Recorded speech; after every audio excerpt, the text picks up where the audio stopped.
Welcome to Organizing with Ease, where we simplify and organize our lives for the better. I'm Deanna Mall, your host, here to guide you towards a more organized and enriching life. Together, let's explore practical strategies, inspiring stories, and expert advice to simplify every aspect of our lives. Are you ready to embark on this journey with ease? Let's start. Hello, friends, and welcome back to Organizing with Ease. I'm your host, Deanna Mall, and today we are diving into Digital Detox, decluttering your virtual world. If this is your first time tuning in, I welcome you. You've joined us at a perfect time as we tackle one of the most transformative aspects of getting organized for the new year. For my seasoned listeners, welcome back. I'm so glad you're here as we continue our January series.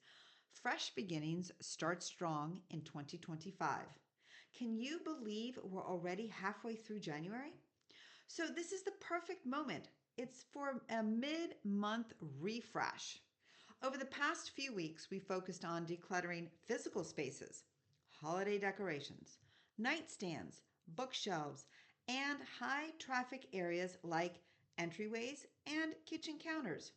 If you've been participating in our 31-day January decluttering challenge, I hope you're feeling a little bit lighter and much more in control. This week, we're shifting gears to focus on digital clutter.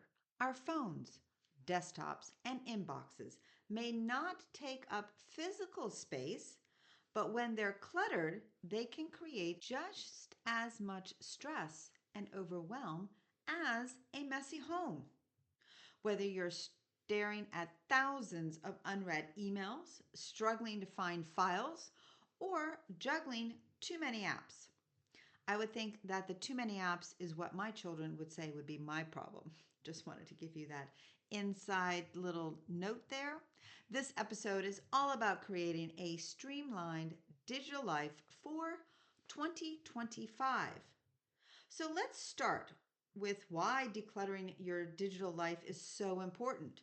Well, I don't know about you, but it's part of life now. It's part of working. Our devices and our tools are meant to make our lives much easier. But when they're disorganized, they can create unnecessary stress and actually slow us down. According to Adobe, the average person spends 4.8 hours a day on their phone. Some might think that that's really low, but for the average, that's pretty high. That's nearly a third of your waking hours. If your digital spaces are cluttered, that's a lot of time navigating chaos instead of focusing on what matters the most. Digital clutter isn't just about messy inboxes or desktops. It's about how we interact with our technology. A cluttered phone or computer can make it harder to find what we need. It reduces our productivity and increases anxiety. But the good news, what is the good news? Well, decluttering your digital spaces is often faster and easier than physical decluttering, and the results can be just as transformative. So we're going to do like a detox, a digital detox for January, all right? And I've actually written down some steps. So we're going to go step by step. Here we go. If you are away, just come back to me. Let's just kind of focus on this. We're going to declutter your inbox. And why does it matter? A messy inbox is like a messy desk. It's distracting and makes it hard to focus. So we want to start by unsubscribing from those newsletters or promotions you no longer read. We want to create folders for organization: work, personal, bills, kids' activities. Then archive or delete old emails in bulk to clear the space. Now, you're probably saying, well, I have about like 3,000 in my inbox, and I have more than one email address, which we all can relate. Not all, but maybe most of us can. So what we want to do is we want to at least dedicate 10 minutes a day this week to organizing your inbox until it feels somewhat manageable. But again, take little chunks, take one area and focus on that.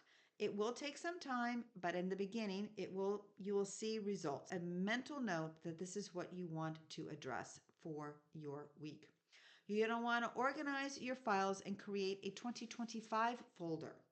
Now, this is really important because if you have already a new folder for the new year, you will then now automatically put everything for this year into those specific folders. And it will eliminate all of those other folders and it will not be commingling. So if you need to find something, it's readily available. So a filing system can make even simple tasks sometimes feel frustrating if it's cluttered, and we don't want that. So that's why if you have a clear filing system within your inbox and or even on your phone, both of them, even if they sync together, if you have it earmarked by the year for this year 2025, then it makes it always easier to find what you're looking for. Move all those loose files on your desktop and into like a sort folder, so then you know that these are the folders that you need to actually look into.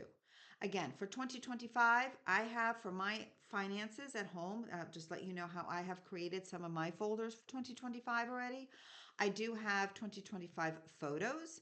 I have 2025 projects, which is going to be for work and for personal. So I've actually have subfolders for each one of those.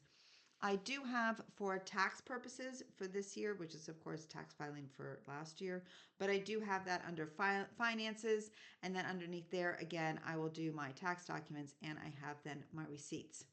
I will archive my older folders labeled 2024 into like a year labeled folders so that I know exactly that all of my folders that were for last year is actually in this one folder, and it's easy access without cluttering my current workspace. If you use clear, consistent naming like 2025 underscore tax underscore receipts underscore January, there you have your PDF to make files easy to locate.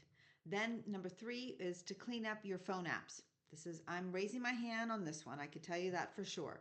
And why does it matter? Because too many apps and notifications can drain your energy by looking at those little red notifications. And actually, it can also slow down your phone. One of the things that you might want to look into as far as the action plan of this is to delete the apps you haven't used in the past 3 months. Then, if you would like, there's different ways of actually utilizing and organizing your phone. You can group similar apps into folders like social, work, fitness, or shopping. And then you can turn off non-essential notifications to minimize the distractions. Also, scheduling a do not disturb hours to create intentional screen time free moments is also very good. Another thing that you can do as far as organizing your phone screens, you can also do it by the color of your apps. You can get the widgets, you can get very creative on that. If you have teenage children or older, they can definitely help you make it much more aesthetically pleasing. Definitely want to detox your social media.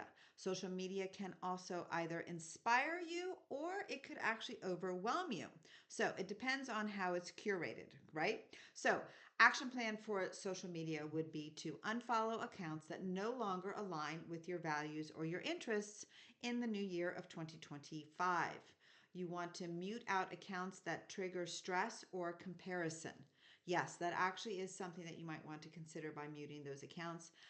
If you would like, you can actually set daily time limits for social media apps to avoid endless scrolling. But sometimes that endless scrolling is what we try to do just to kind of like take away for the moment of what you're doing.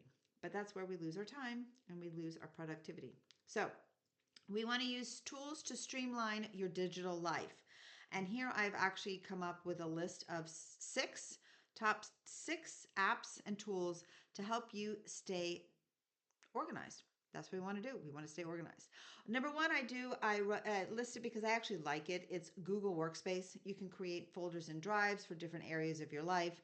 Use Docs for notes and sheets for tracking finances or goals.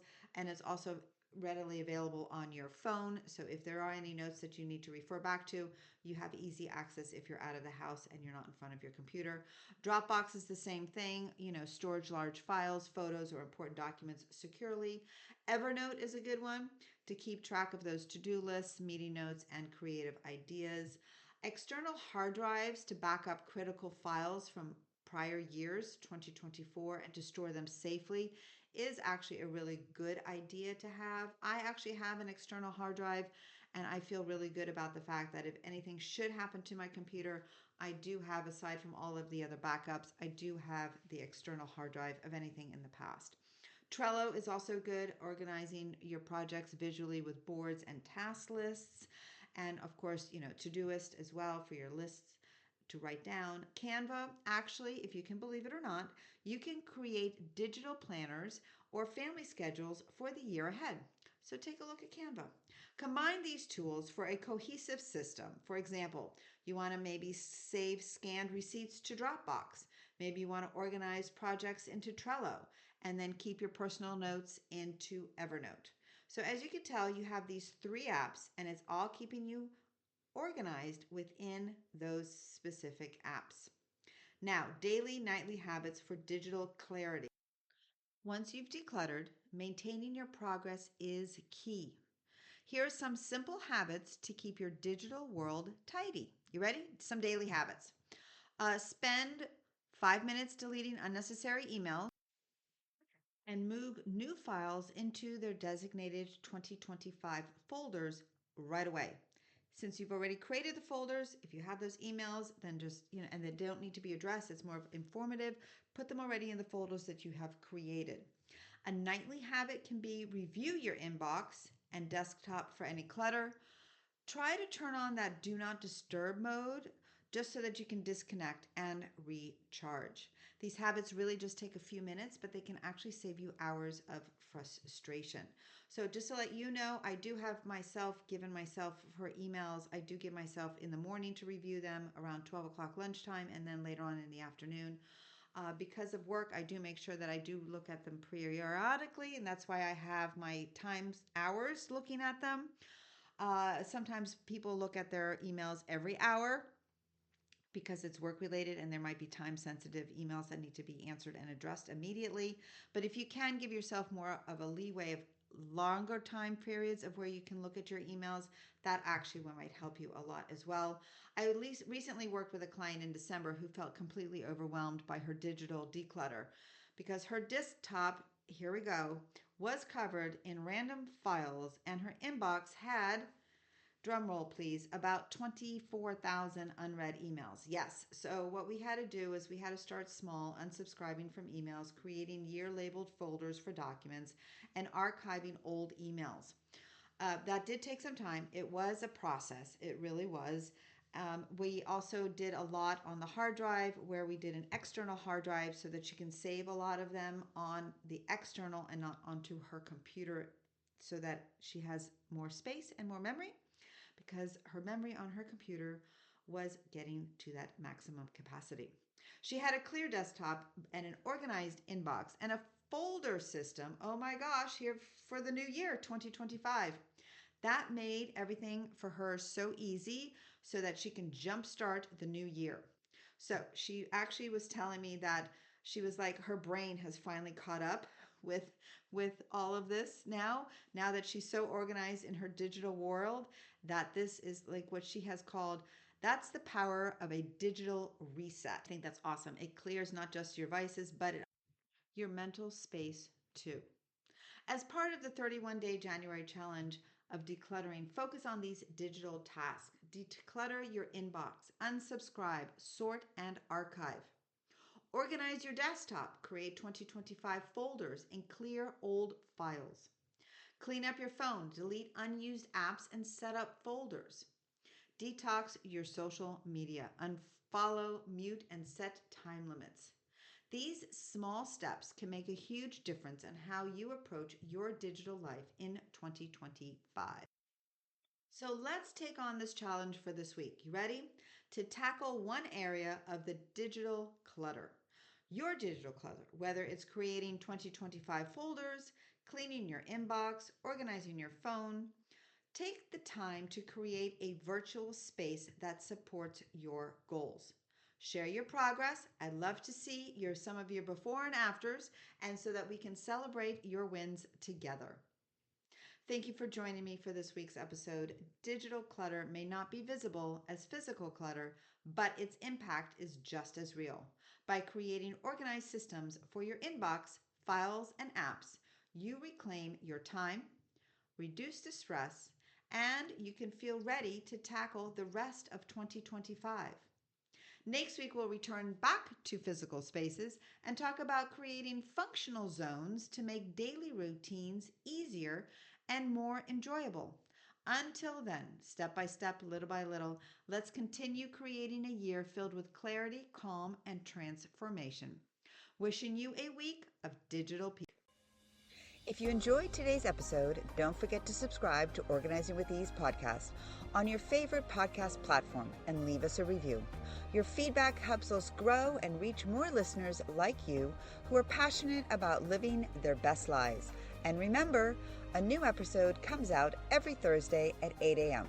So mark your calendar and join us. Until next week, take care and keep shining bright.